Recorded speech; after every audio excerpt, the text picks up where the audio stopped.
আসসালামু আলাইকুম। কি অবস্থা সকলের? কেমন আছেন? আশা করি ভালো আছেন, সুস্থ আছেন আর নিরাপদে আছেন। আজকে আমরা কথাবার্তা বলবো কি নিয়ে?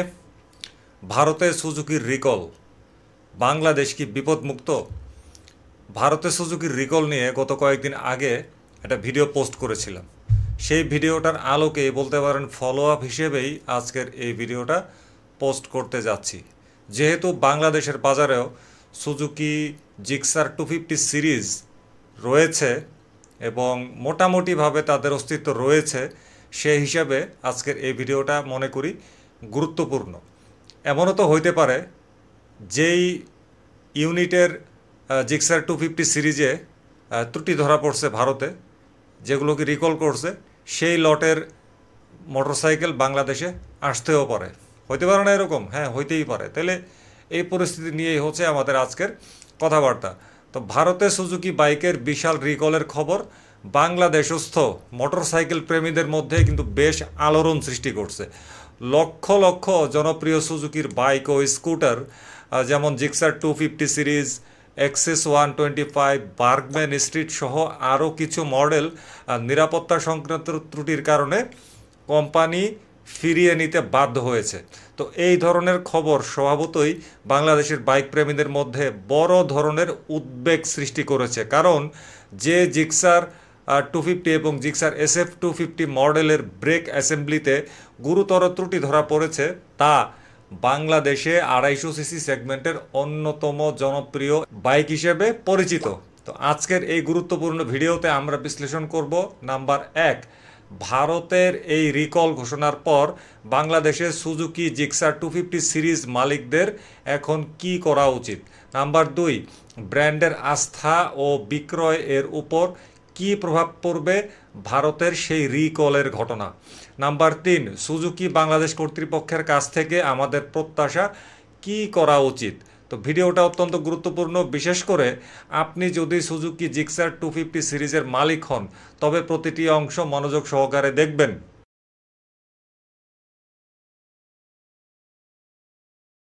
প্রথমে সংক্ষেপে দেখে নেওয়া যাক ভারতে ঠিক কি কি সমস্যার কারণে সুজুকি ইন্ডিয়া রিকল করছে। প্রথমে যদি আসি জিক্সার 250 এবং SF 250 এর ব্যাপারে, এটার মূল ত্রুটি ছিল পেছনের ব্রেক অ্যাসেম্বলিতে। তাদের অ্যাডভেঞ্চার মডেল V-Storm 250 এর জন্য তৈরি ব্রেক ক্যালিপার জিক্সার 250 সিরিজের কিছু ইউনিটে ব্যবহার করা হয়েছিল। এর ফলে ব্রেক প্যাড ও ডিস্কের মধ্যে সঠিক সংযোগ হচ্ছিল না, যা দীর্ঘমেয়াদে ব্রেকিং পারফরম্যান্স মারাত্মকভাবে কমিয়ে দেবার আশঙ্কা রয়েছে।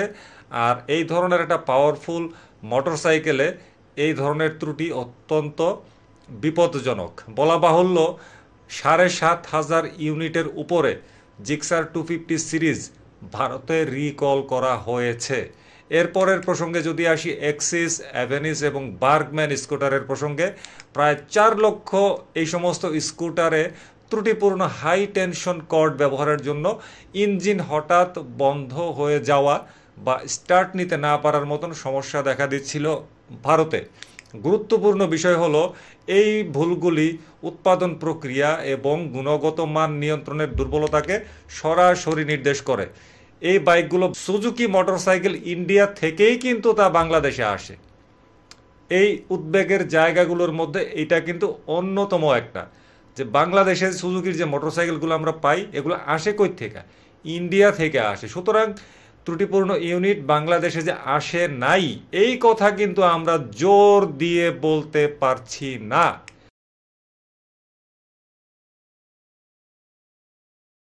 এই রিকলের খবর বাংলাদেশের বাজারে কি প্রভাব ফেলবে তা বোঝার জন্য আমাদেরকে দুটি ভাগে আলোচনা করতে হবে। প্রথম ভাগ হচ্ছে জিক্সার 250 এবং SF 250 ব্যবহারকারী এবং ক্রেতাদের দুশ্চিন্তা। যেহেতু বাংলাদেশে 250 সিসি সেগমেন্টে জিক্সার 250 সিরিজ অন্যতম পরিচিত মুখ, এর ব্রেকের ত্রুটির খবর বাইকটির ভাবমূর্তি ও নিরাপত্তা বোধে বড় সড় আঘাত অলরেডি হেনেছে এবং আরও হানার আশঙ্কা আছে। রিকলের খবর পাওয়ার পর বাংলাদেশে জিক্সার 250 সিরিজ ব্যবহারকারীদের মনে প্রশ্ন স্বাভাবিকভাবেই আসবে, আচ্ছা, আমার বাইকটিও কি ত্রুটিপূর্ণ? ব্রেক কি ঠিকঠাক মতো কাজ করছে? ব্রেক কি কম ধরছে? ইত্যাদি ইত্যাদি। তাছাড়া যারা জিক্সার 250 সিরিজের মোটরসাইকেল কেনার পরিকল্পনা করছিলেন তারা ভারতের ওই রিকলের খবর শোনার পর অন্য ব্র্যান্ড যেগুলো আছে, যেমন ধরেন ইয়ামাহার FZ25, Bajaj Pulsar N250, F250, Hornet 2.0 এর মতন বিকল্প মোটরসাইকেলগুলোর দিকে ঝুঁকে যেতে পারে। এটি সাময়িকভাবে জিক্সার 250 সিরিজের বাজারকে ক্ষতিগ্রস্ত করবে। অন্যান্য মডেলেরও কিছু কিন্তু প্রভাব রয়েছে। তো এই রিকলে শুধুমাত্র জিক্সার 250 সিরিজই কিন্তু না, বরং এক্সিস 125 ও বার্গম্যান স্ট্রিট স্কুটারও আছে। যদিও বাংলাদেশে এই স্কুটারগুলোর বিক্রি কিছুটা কম, তবুও এই রিকলের খবর সামগ্রিকভাবে সুজুকি ব্র্যান্ডের উপর আস্থার সংকট সৃষ্টি অলরেডি কিছুটা করে দিয়েছে এবং ভবিষ্যতে আরও করতে পারে, সেই আশঙ্কা তৈরি হয়ে গেছে অলরেডি। গ্রাহকরা এখন সুজুকির ছোট বাইক যেমন জিক্সার 155 সিরিজ এবং এক্সিস 125 বাংলাদেশে কেনার আগে একবার হলেও ভাববে, হায় হায় এটার মধ্যে তো এই ত্রুটি ছিল, সুজুকির বাইকে ওই ত্রুটি ছিল, এগুলার মধ্যে আবার এগুলো পড়ে কিনা, এই ধরনের অনেক জল্পনা কল্পনা প্রশ্ন বাংলাদেশের ক্রেতাদের মনে জাগবে। এটা খুবই স্বাভাবিক।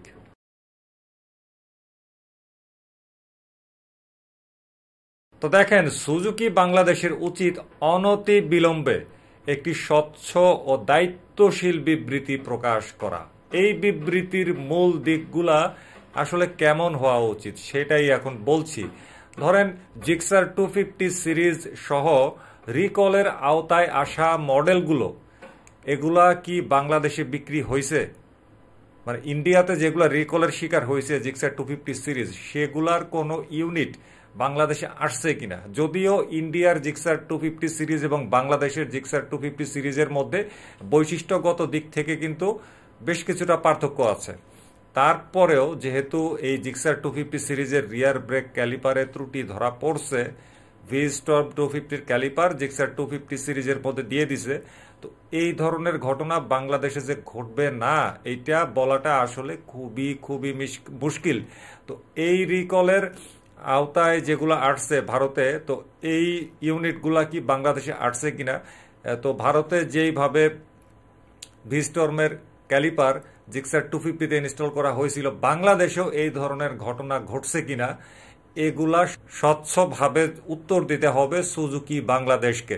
দ্রুত একটি বিনামূল্যে ব্যাপক চেক আপ প্রোগ্রাম ঘোষণা করা উচিত সুজুকি বাংলাদেশের। এই প্রোগ্রামে জিক্সার 250 সিরিজের পেছনের ব্রেক অ্যাসেম্বলি এবং স্কুটারগুলোর হাই টেনশন কর্ড পরীক্ষা করা হবে।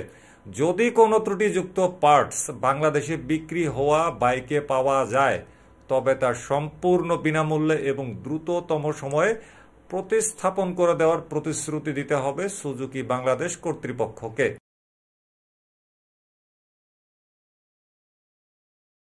আপনি যদি জিক্সার 250 সিরিজের বাইক ব্যবহার করে থাকেন, তবে আপনার নিকটস্থ সুজুকির অথরাইজড সার্ভিস সেন্টার বা ডিলারের সঙ্গে যোগাযোগ করুন। ভারতে যে নির্দিষ্ট ব্যাচ বা উৎপাদন সময়ের বাইকগুলোতে সমস্যা ছিল, তার তথ্যের ভিত্তিতে আপনার বাইকটি সেই আওতায় পড়ে কিনা সেটা অবশ্যই সংশ্লিষ্ট পয়েন্টে জিজ্ঞাসা করতে হবে। পেছনের ব্রেক ব্যবহার করার সময় কোনো অস্বাভাবিকতা, যেমন অতিরিক্ত প্লে, কম ব্রেকিং রেসপন্স বা শব্দ হচ্ছে কিনা সেটা নিবিড়ভাবে পর্যবেক্ষণ করুন। সার্ভিসের সময় আপনার ব্রেক অ্যাসেম্বলি এবং ক্যালিপার বিশেষ মনোযোগ দিয়ে পরীক্ষা করতে বলুন। ভারতে কিন্তু সুজুকি স্বেচ্ছায় এই রিকল করছে, কাস্টমার কিন্তু তাদেরকে বলে দেয় নাই, ভারতের সুজুকি স্বেচ্ছায় রিকলটা করছে। এইটা কিন্তু তাদের একটা অবশ্যই ইতিবাচক পদক্ষেপ। এর মাধ্যমে তারা গ্রাহকদেরকে বোঝাচ্ছে যে না, আমরা কিন্তু আপনার নিরাপত্তার ব্যাপারে সচেতন। এটা কিন্তু খুবই একটা পজিটিভ দিক।